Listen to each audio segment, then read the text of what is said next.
At 23, I thought I had everything figured out in life. I have finished my studies, I got my first big job as a therapist, I am married, and I also bought a house, and I thought this is going to be great. I have an incredible chance to succeed. One day, I got a phone call from my sister and everything changed. She said our mother became unresponsive and was taken to the hospital. My husband and I jumped in the car and rushed to the hospital. We couldn't imagine what the problem was. My mother was only 51 years old. She had no health problems. When we got to the hospital, her doctor said she had a brain aneurysm, and within 24 hours, my mother died. I woke up in the morning and said, "I'm glad to be alive." This news was shocking to me. My mother and I were very close. As a therapist, I knew how to deal with grief on an intellectual level, but knowing it and doing it can be two completely different things. It took me a long time to feel truly healed.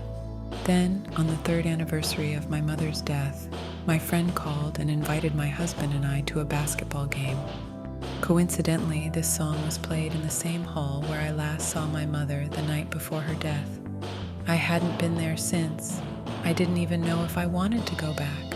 But my husband and I talked about it and finally said, "This might be a good way to honor my memory." And we went to the game. And we actually had a really good time with our friends. As we drove home that night, we talked about how great it was to finally be back there and remember my mom with a smile instead of a sad heart. But when I got home that night, my husband said that he wasn't feeling well. After a few minutes, he collapsed. I quickly called an ambulance to rush him to hospital and his family to inform them of what had just happened. His family met me in the emergency room. We waited for what felt like an eternity until the doctor finally came. But instead of taking us back to my husband, she took us to her own private room and sat with us. I didn't know it at the time, but he was having a heart attack. He was only 26 years old. He had no history of heart disease. Now I am a 26-year-old widow and my mother was not there. I thought, how am I going to get through this? I think calling this a difficult time in my life is an understatement. And that's when I realized that good habits are not enough in really difficult times. To really stay in control, all you need to do is develop 1 or 2 small habits. I tried my best not only to create good habits in my life, but also to eliminate them no matter how small. All the while I held out hope that someday life might get better. And finally it happened. A few years later I met John, and we fell in love. And then I got married again.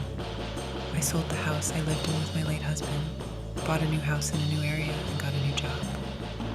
But just as I was breathing a sigh of relief to try again, news came that John's father had terminal cancer.